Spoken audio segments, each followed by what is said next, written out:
Aujourd'hui, nos pilotes sont au RPM Speedway de Saint-Marcel pour la dernière manche qualificative du défi urbain Chevrolet. Souvenons-nous que c'est à cette piste où tout a débuté sur la terre battue pour nos pilotes provenant de l'asphalte.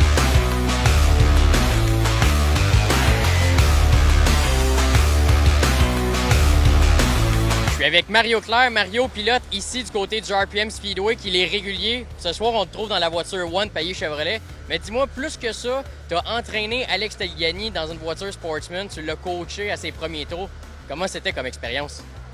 C'est une belle expérience. On voit qu'il y a du vécu derrière le volant, puis il y a de l'expérience sur une voiture de course. On a-tu un peu de pression quand on coach un gars qui a fait la pole à Indianapolis? Non, je suis pas bien un gars, moi, qui me met de la pression. Ça me stresse pas pantoute. Comme je te dis, il écoute, puis des fois, il me revient me voir, puis il me demande des petits conseils, puis là, il trouve que la voiture va bien, puis on fait des ajustements en pot. Puis je sais que quand on change des changements sur sa voiture, tu vois qu'il a une bonne connaissance parce qu'il sent la voiture qu'elle change ou il va me dire ce qu'il n'aime pas puis tout. Puis avec les ajustements, la voiture va de mieux en mieux puis il s'adapte très vite. Est-ce que tu vas être là du côté de Trois-Rivières avec Alex Tagliani? Oui, on devrait être là pour y aider, mais me dire comme ça asphalte, c'est sûr, c'est pas moi qui va y aider, c'est pas mal lui qui m'en montrait, mais on va être là pour travailler sa voiture, faire des petits ajustements puis être là pour lui. On va te souhaiter la meilleure des chances pour en modifier tantôt. Merci.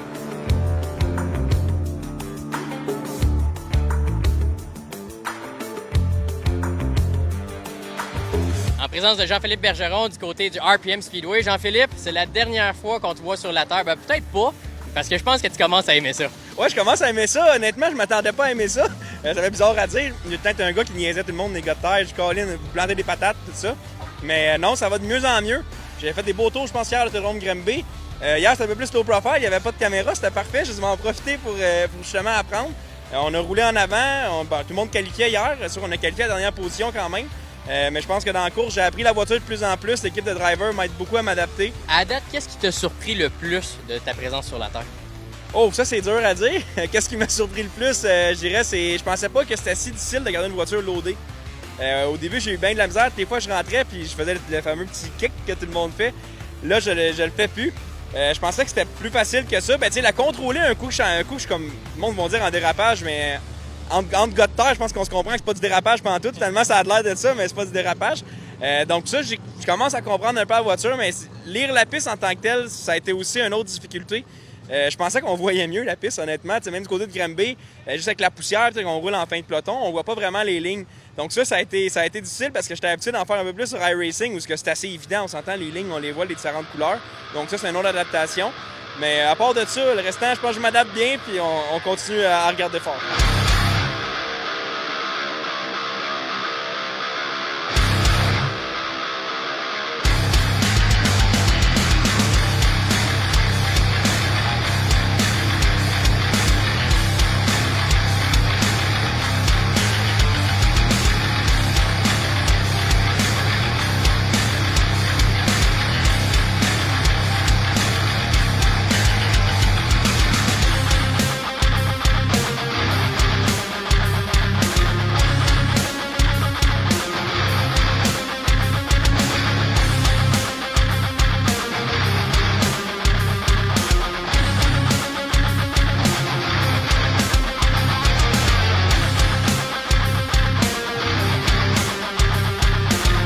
Small talk à côté de la piste du RPM Speedway avec Raphaël Lessard. Raphaël, on est arrivé de bonne heure aujourd'hui. Je pense qu'on est confiant pour ce soir avec ta voiture numéro 24 modifiée.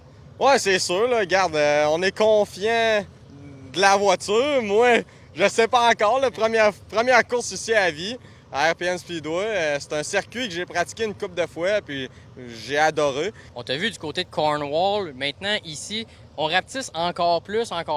C'est quoi quand on est un nouveau pilote sur la Terre qu'on cherche à améliorer quand on vient sur des petits circuits comme ça? Bien, c'est sûr que je dirais que c'est le pilotage côté technique, où la colle, la grippe, c'est qu'est-ce que je dois faire pour aussi... Parce que des fois, tu sais, comme à Granby l'autre semaine, je faisais un tour, je pognais une ligne, tabarouette, là, je faisais des très bons temps durant la course, puis après ça, je refaisais la même chose, puis là, la piste, elle le prenait plus. François, c'est un pilote qui est très bon pour lire un circuit. Puis là, toi, tu t'en vas du côté d'Oshweekend en NASCAR Pinties très bientôt. Penses-tu justement que l'aide de François puis aussi le pilotage que tu as appris en modifié ici avec nous, penses-tu que ça va t'aider justement à performer en NASCAR Pinties? Je pense que oui, mais selon qu'est-ce que j'ai appris en NASCAR, avec en truck quand j'ai couru à Bristol sur la terre battue, ça vient très, très glissant très rapidement avec ces voitures-là. Puis ils veulent pas que ça soit trop collant parce que les grilles en avant se remplissent de boîtes ou de terre, puis ça surchauffe. Fait que là, c'est ça que je pense qu'il va falloir que je sois vraiment doux. Puis toutes ces courses que j'ai faites sur le glissant, ça va m'aider. François, Steve, c'est des très bons coachs, c'est des excellents pilotes. Ils ont beaucoup d'expérience. Fait que moi, je suis à l'école à tous les fins de semaine avec eux autres. Mais je suis très content. Là. Regarde, cette année, je pense que pour le moment, c'est ma dernière sur la terre battue. Un gros merci à New Holland. La prochaine, c'est Grand Prix de Trois-Rivières avec Elite Motorsport. Mais on espère peut-être revenir faire une coupe de gros shows aussi vers la fin de la saison ou peut-être avant le Grand Prix qu'on va revenir, on regarde ça avec François. Bien, Raphaël, on va te souhaiter la meilleure des chances puis on va se revoir du côté du défi urbain, tu l'as confirmé. Donc bonne chance pour ce soir. Un gros merci!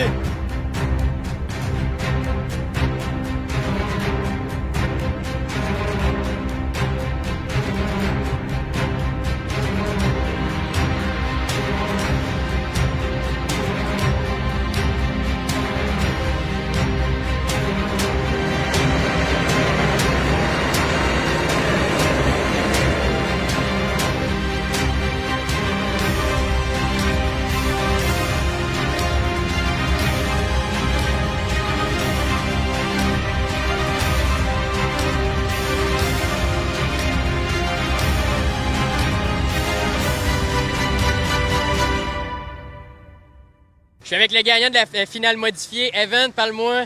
Parti premier, mais il y avait de la bonne compétition là avec Sébastien Goujon. Oui, c'est sûr que Sébastien Goujon était très rapide en bas. Sur le dernier départ, il a su mettre pas mal de pression, mais on a su garder la tête un peu, puis garder ça fort large, puis les retardateurs m'ont un peu aidé, mais très content de la victoire.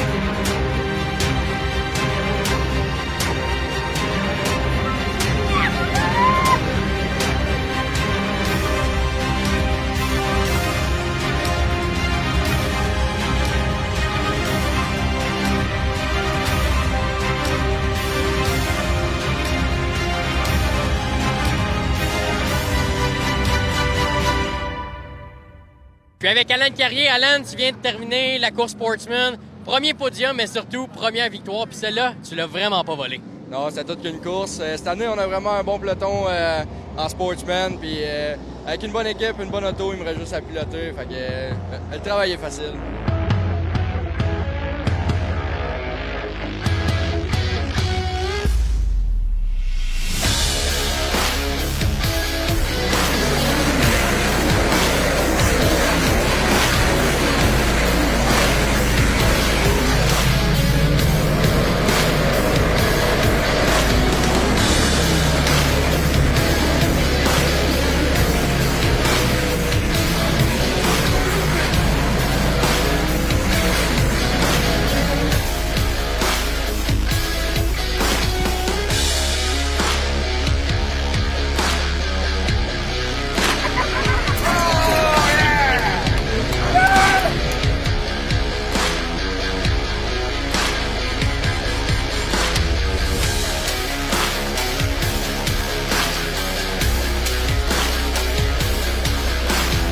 Avec Steve Bernier, pilote de la voiture numéro 25 Star du côté du RPM Speedway, toute une deuxième finale. C'était pas parfait dans la première, mais je pense que les ajustements ont payé. Oui, écoute, le but, c'est de s'améliorer. Hein? Fait que première course un peu désastreuse, que là, on a mis le paquet pour la deuxième finale, puis ça a porté fruit. Écoute, on avait misé vraiment sur le haut, puis la voiture allait très bien sur le glissant, même le petit caution. Fait que chapeau à toute l'équipe. On a fait une bonne voiture au moins pour aller remporter la deuxième épreuve. Nous sommes à la conférence de presse dévoilant les activités de la 52e édition du Grand Prix de Trois-Rivières.